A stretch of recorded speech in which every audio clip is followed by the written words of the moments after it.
আজকের এই ভিডিওটা পুরোটা দেখার পর থেকে যে কোনো বাচ্চাও ফ্লুয়েন্ট ইংলিশে নিজেদের ডেইলি রুটিন বলতে পারবে। তাই আমি তোমাদেরকে বলবো আজকের এই ভিডিওটা একদম স্কিপ করবে না, পুরো লাস্ট অব্দি দেখবে, কারণ আজকের এই ভিডিওতে আমরা শিখতে চলেছি যে সহজ ভাষায় আমরা নিজেদের ডেইলি রুটিনের ব্যাপারে ইংলিশে কি করে কথা বলবো। জেনারেলি যখন আমাদের ডেইলি রুটিন বলার পালা আসে আমরা প্রচন্ড কনফিউজ হয়ে যাই, একটার পর একটা ভাবতে থাকি যে কি হবে, এটা কিভাবে বলবো, অর্থাৎ আমরা সিকোয়েন্সটা বুঝি না যে একটা সেন্টেন্সের পর আমরা পরের সেন্টেন্সটাকে কি করে জয়েন করব, একটা সিচুয়েশনের পর পরের সিচুয়েশনটা আমরা কি করে বলবো। এবং আজকের এই ক্লাসে আমি সেই সমস্ত ডাউট ক্লিয়ার করতে চলেছি, অ্যান্ড লং উইথ দ্যাট আমরা শিখতে চলেছি প্রচুর ইউজফুল সেন্টেন্সেস। একটা জিনিস ভেবে দেখো, ডেইলি রুটিন হচ্ছে একটা খুব বেসিক বিষয়। আমরা যখন নিজেদের ডেইলি রুটিনের ব্যাপারে কথা বলি তখন আমাদের মধ্যে কোনো ডাউট থাকার কথা নয়, তার কারণ আমরা প্রত্যেক দিন এটা করছি।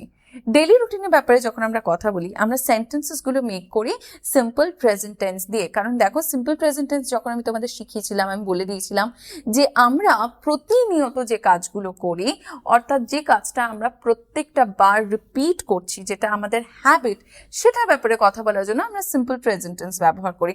তো এই যে আজকে সেন্টেন্সগুলো আমি তোমাদের শেখাবো, প্রত্যেকটা সেন্টেন্সে তোমরা দেখবে আমি কিন্তু সিম্পল প্রেজেন্ট টেন্সের ব্যবহার করেছি। তোমরা যে কোনো বয়সেরই হও না কেন, একদম যদি ছোটও হও বা আপনারা যে কোনো বয়সেরই হন না কেন, প্রত্যেকের জন্য আজকের এই ভিডিওটা ভ্যালুয়েবল। তার কারণ এই বেসিক বিষয়টা আগে আমাদের শেখা দরকার। যে কোনো টপিকে কথা বলার আগে নিজেদের ডেইলি রুটিন, নিজেদের ইন্ট্রোডাকশন, এগুলো কয়েকটা সিম্পল বেসিক টপিকস রয়েছে যেগুলো আমাদের আগে আয়ত্ত করা দরকার। ইন্ট্রোডাকশনের কথা যখন এলো তখন বলি, ইন্ট্রোডাকশনের উপর আমি একটা ভিডিও করেছি অলরেডি, সেলফ ইন্ট্রোডাকশন তোমরা কি করে দেবে। আমি নিচে ডেসক্রিপশনে সেটা লিঙ্ক দিয়ে দিচ্ছি বা আই বাটনে লিঙ্ক দিয়ে দিচ্ছি। যারা এখনো ভিডিওটা দেখোনি, আগে বলছি ভিডিওটা গিয়ে দেখো, তোমরা বুঝতে পারবে যে আমরা সেলফ ইন্ট্রোডাকশনে এতদিন কি কি ভুল করে এসেছি। চলো শুরু করা যাক আজকের এই ক্লাসটা। ভিডিওটা পুরোটা দেখবে এবং ভালো লাগলে লাইক করবে, কমেন্ট করবে আর শেয়ার করবে। নতুন হলে চ্যানেলে সাবস্ক্রাইব করে দেবে।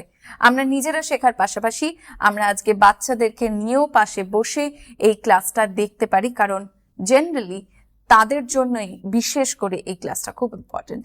Let's get started. আমি 6টায় উঠি। I get up at 6 o'clock. I get up at 6 o'clock. এরপরে আমি হাঁটতে বের হই। After that, I go out for a walk. After that, I go out for a walk. এখানে নিশ্চয়ই বুঝতে পারলে যে আমরা যখন বলেছি আমি সকালবেলা 6টায় উঠি, আমরা তার পরের সিচুয়েশনটাই বলার জন্য আফটার দ্যাটের ব্যবহার করেছি। আফটার দ্যাট মানে এর পরে। আমরা জেনারেলি এই ফ্রেজেসগুলো যদি ব্যবহার না করি, যেরকম then, after that, usually, often, generally, এই কথাগুলো যদি আমরা ব্যবহার না করি তাহলে কি আমাদের ডেইলি রুটিনটা শুনতে বড্ড ফ্ল্যাট লাগে, খারাপ লাগে শুনতে। এবং তার জন্যই এরপরে, তারপরে, সাধারণত এই শব্দগুলোর ব্যবহার করা অত্যন্ত আবশ্যক। যেরকম ঠিক আমি এখানে করেছি যে তারপরে আমি হাঁটতে বেরোই। After that I go out for a walk. এখানে আমি সেন্টেন্সেসগুলো পরপর পরপর বলছি, তোমরা নিজেদের মতন করে ডেইলি রুটিন সাজিয়ে নিতে পারবে। ঘন্টাখানেক পর বাড়ি ফিরে আসি। I come back home after an hour. I come back home after an hour. তারপর আমি মুখ ধুয়ে ফেলি, দাঁত ব্রাশ করি, আমার স্কুলের ইউনিফর্ম পরি এবং আমি আমার চুল আঁচড়াই। এটা কিভাবে বলবো? অনেকটা বড় সেন্টেন্স, অল্প অল্প করে আমরা ভেঙে নিচ্ছি। দেখো, তারপর বলেছে, তারপর ইংলিশ হবে দেন। আমি আমার মুখ ধুয়ে ফেলি। I wash my face. দাঁত ব্রাশ করি, ব্রাশ মাই টিথ। আমার স্কুলের ইউনিফর্ম পরি, ওয়ের মাই স্কুল ইউনিফর্ম। আমার চুল আঁচড়াই, অ্যান্ড কোম মাই হেয়ার। হয়ে গেল। পরের সেন্টেন্স দেখি। তারপর মা আমাকে ব্রেকফাস্ট করতে ডাকে। Then my mother calls me for breakfast. Then my mother calls me for breakfast. এখানে কল হবে না, যেহেতু mother third person singular number, calls হবে। ওকে, পরেরটা। আমি ব্রেকফাস্ট করতে ডাইনিং রুমে যাই। I go to the dining room for breakfast. I go to the dining room for breakfast. আমি সাধারণত রুটি, জুস এবং ডিম খাই। এখানে ব্রেকফাস্টে খাবার কথা বলা হচ্ছে। আমি সাধারণত খাই বলেছি, আই ইউজুয়ালি হ্যাভ হবে, ইট হবে না, কিন্তু আমরা এখানে হ্যাভ ব্যবহার করব। শুনতে বেটার লাগবে, ইটের থেকে বেটার লাগবে শুনতে, বাট আমরা ইটও বলতে পারি, ইট ট্রিমেন্ডাস বিগিনার হয়ে যায়। তো সেন্টেন্সটা এখানে পুরোটা হবে, I usually have bread juice and eggs. আমার স্কুল শুরু হয় 8:30টায়। My school starts at 8:30. My school starts at 8:30. তাই আমি স্কুল বাস ধরতে প্রায় 7:45 নাগাদ রওনা হই। তাহলে এখানে আমি বলেছি প্রায় 7:45 রওনা হই বা 7:45 নাগাদ রওনা হই, সেই ক্ষেত্রে আমরা কিন্তু at 7:45 বলবো না, আমরা বলবো around 7:45। মানে হতেও পারে সেটা 7:40, হতেও পারে সেটা কখনো 7:30। তো এই ক্ষেত্রে আমরা নাগাদ বলছি বা প্রায় বলছি, এক্স্যাক্ট টাইম বলছি না, তার জন্য কিন্তু around হবে। কি হচ্ছে তাহলে? So I leave around 7:45 to catch the school bus. এখানে আমি সময়গুলো ইন জেনারেল ব্যবহার করেছি, আমি কিন্তু কোনো হিসেব নিকেশ করে সময় এখানে লিখিনি। তো তোমরা নিজেদের মতন সময় এখানে ব্যবহার করে নিতে পারবে, খালি এক্সাম্পলের জন্য আমি এখানে সময়গুলো দিয়েছি। অনেকের বাবা মা তাদেরকে স্কুলে ছেড়ে দেন গাড়িতে করে। যদি গাড়িতে করে স্কুলে নিয়ে যান তাহলে সেই ক্ষেত্রে আমরা কি বলবো? যেমন আমরা অনেক সময় বলি আমার বাবা মা আমাকে স্কুলে নিয়ে যান। স্কুলে নিয়ে যান মানে গাড়িতে স্কুলে নিয়ে যান। তাহলে কি হবে? My parents drive me to school. My parents drive me to school. অনেকে বাসে করেই স্কুল যায় বা কারোর বাবা তাদেরকে স্কুলে নিয়ে যায়। যেরকম আমি যদি বলি আমি বাসে করে স্কুল যাই, আমার বাবা আমাকে স্কুলে নিয়ে যায়, কি হবে? I go to school by bus. My father takes me to school. I go to school by bus. আমি বাসে করে স্কুল যাই, বাই বাস হবে, উইথ বাস হবে না, কারণ আমরা এখানে ট্রান্সপোর্টের মাধ্যম বোঝাচ্ছি। এবং তারপর বলছি আমার বাবা আমাকে স্কুলে নিয়ে যায়, my father tax me to school. আমি হেঁটে স্কুলে যাই, অনেকে পায়ে হেঁটে স্কুলে যায় স্কুল যদি সামনে থাকে, তাহলে সেক্ষেত্রে হবে I go to school on foot. I go to school on foot. আমার বাড়ি থেকে খুব বেশি দূরে নয় এটা, মানে স্কুলের কথা বলা হচ্ছে যে স্কুলটা আমার বাড়ি থেকে খুব বেশি দূরে নয়। It is not so far from my home. It is not so far from my home. আমার স্কুল শেষ হয় 1টায়। My school finishes at 1 o'clock. My school finishes at 1 o'clock. Finish বলবো না, কিন্তু ফিনিশেস বলবো, থার্ড পারসন সিঙ্গুলার, বারবার করে বলছি। পরেরটা দেখো, আমার মা আমাকে বাড়িতে নিয়ে যায়। কারোর মা নিতে আসে, কারোর বাবা নিতে আসে, কারোর দাদু নিতে আসে, সেই ক্ষেত্রে আমরা এটা চেঞ্জ করতেও পারি। তো এখানে সেন্টেন্সটা আমি মা বলেছি, তাহলে কি হবে? My mother tax me home. My mother tax me home. কারোর যদি মা পিক আপ করতে আসে গাড়িতে করে, সেক্ষেত্রে আমরা বলতে পারি my mother peaks me up. আমার মা আমাকে নিয়ে যায়, my mother peaks me up. School হয়ে গেলে আমি হেঁটে বাড়ি ফিরে আসি। তো স্কুল যখন সামনে হয়, ছুটির পর আমরা হেঁটেই বাড়িতে ফিরি। কিভাবে বলবো? After school I walk back home. After school I walk back home. আমি স্নান করি এবং আমি আমার জামা কাপড় পরি। I take a shower and put my clothes on. I take a shower and put my clothes on. আমরা এখানে চাইলে দেনের ব্যবহারও করতে পারতাম। তারপরে আমি স্নান করি এবং আমি আমার জামা কাপড় পরি। বা বাড়ি পৌঁছানোর পরে যদি আমরা বলি এইভাবে, তাহলে কি হবে? প্রথমেটা যদি বলি তাহলে কিভাবে হবে? যেরকম তারপরে আমি স্নান করি এবং আমি আমার জামা কাপড় পরি, then I take a shower and put my clothes on. এবং আমি যদি বলি যে বাড়ি পৌঁছানোর পরে আমি স্নান করি এবং আমার জামা কাপড় পরি, তাহলে সেক্ষেত্রে হবে after reaching home I take a shower and put my clothes on. পরেরটা দেখি, দুপুর 2টোয় আমরা লাঞ্চ করি। We have our lunch at 2 PM. একটু বলে রাখি, এখানে উই ইট আওয়ার লাঞ্চ কখনো হয় না। লাঞ্চ যেহেতু একটা মিল, আমরা যখন ব্রেডের কথা বলছি, এগের কথা বলছি, তখন আমরা ইট বলতে পারি, হ্যাভ বলতে পারি। বাট লাঞ্চ এখানে যেহেতু একটা মিলের কথা বলা হচ্ছে, ইটস আ নেম, তো সেই ক্ষেত্রে আমরা কিন্তু এখানে ইট বলবো না, হ্যাভ বলবো। তো এখানে আমি বলবো we have our lunch at 2 PM. অনেকে দুপুরের খাবারের পর ঘুমায়, সেক্ষেত্রে যদি আমি বলি আমি দুপুরের খাবারের পর 1 ঘন্টা ঘুমাই। I take a nap for an hour after lunch.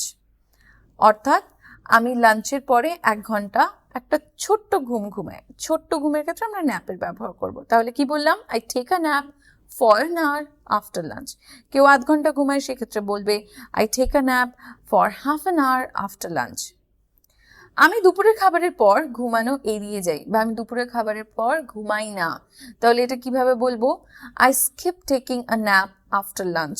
I skip taking a nap after lunch.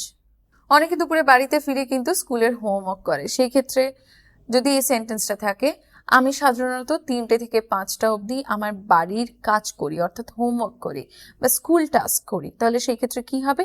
I usually do my homework from 3 to 5 p.m. I usually do my homework from 3 to 5 p.m. সন্ধ্যে 6টা পর্যন্ত আমি আমার বন্ধুদের সাথে আমাদের পার্কে খেলি। পার্কটা আমাদের বাড়ির পাশে। একটু আস্তে আস্তে করে আমরা সেন্টেন্সটা বলার চেষ্টা করি। সন্ধ্যে 6টা পর্যন্ত, তাহলে এটা কি হবে? till 6 p.m. আমি আমার বন্ধুদের সাথে খেলি, I play with my friends, আমাদের পার্কে, at our park.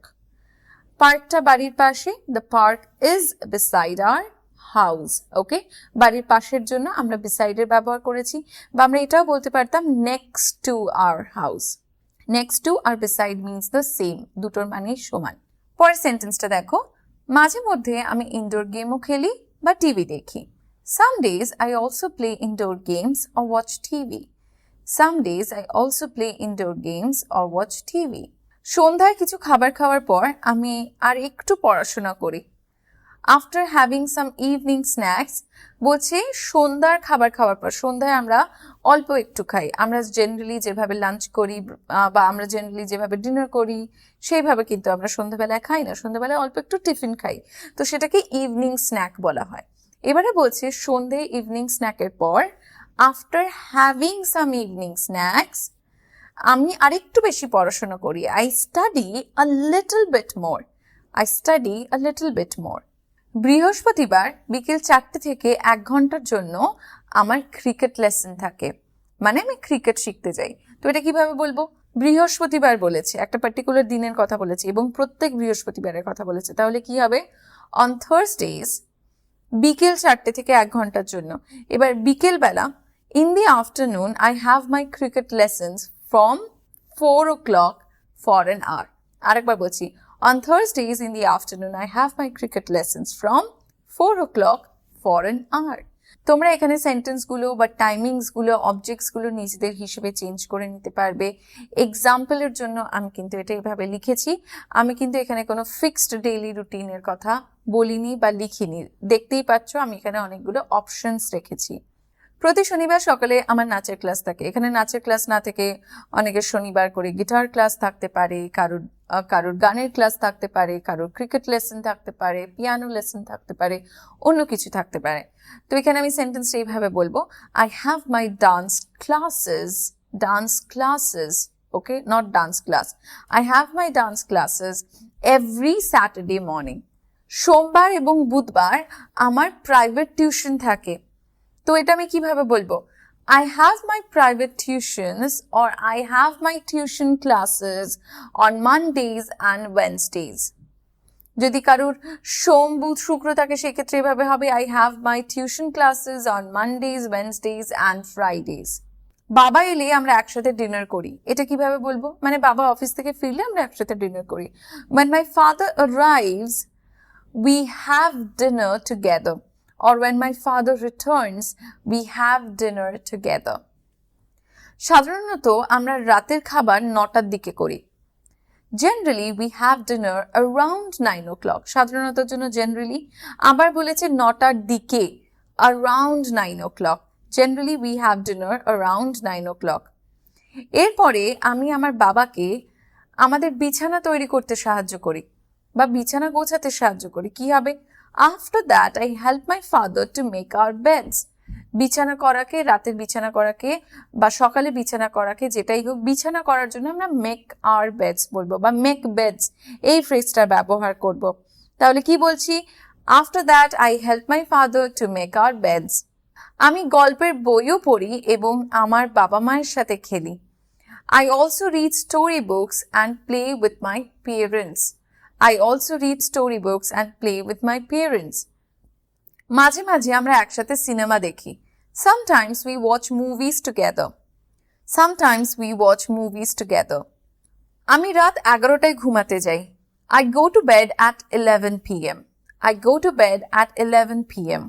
ঘুমাতে যাওয়ার ইংলিশ হচ্ছে go to bed. তারপর আলো নিভে যায়। এটাকে কিভাবে বলবো? Then it's light out. Then it's light out. সপ্তাহান্তে আমার একটা আলাদা রুটিন আছে। On weekends I have a different routine. On weekends I have a different routine. যেরকম স্যাটারডে সানডেগুলোতে আমরা কিন্তু বাকি দিনগুলোর মতন কাজ করি না, বা রুটিন আমাদের একটু চেঞ্জ হয়, রাইট? আমি শনিবার ও রবিবার একটু দেরি করে ঘুম থেকে উঠি। I get up a bit late on Saturdays and Sundays. Saturdays, Sundays হয়েছে কেন? প্রত্যেক শনিবার রবিবারের কথা বলা হচ্ছে। আমি 9টায় উঠি।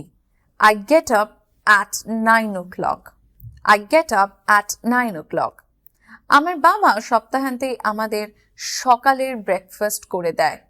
My father makes us breakfast on weekends. My father makes us breakfast on weekends. আমরা প্রায় ভ্রমণেও যাই। কিভাবে হবে? We also go on trips often. We also go on trips often. আমার মা রবিবার বিশেষ খাবার রান্না করে। My mother cooks special dishes on Sundays. My mother cooks special dishes on Sundays. আমি রবিবার পড়াশোনা করি না। I don't study on Sundays. I don't study on Sundays. This brings me to the end of this class, guys. And যদি তোমাদের আজকের এই ক্লাসটা ভালো লেগে থাকে বা আপনাদের যদি ভালো লেগে থাকে, তাহলে অতি অবশ্যই সেটা আমাকে লিখে কমেন্ট সেকশনে জানাতে ভুলো না। তার কারণ আমি বারবারই বলি যে তোমাদের কমেন্ট থেকে আমি যথেষ্ট এনকারেজমেন্ট পাই পরের ভিডিওটা বানানোর জন্য।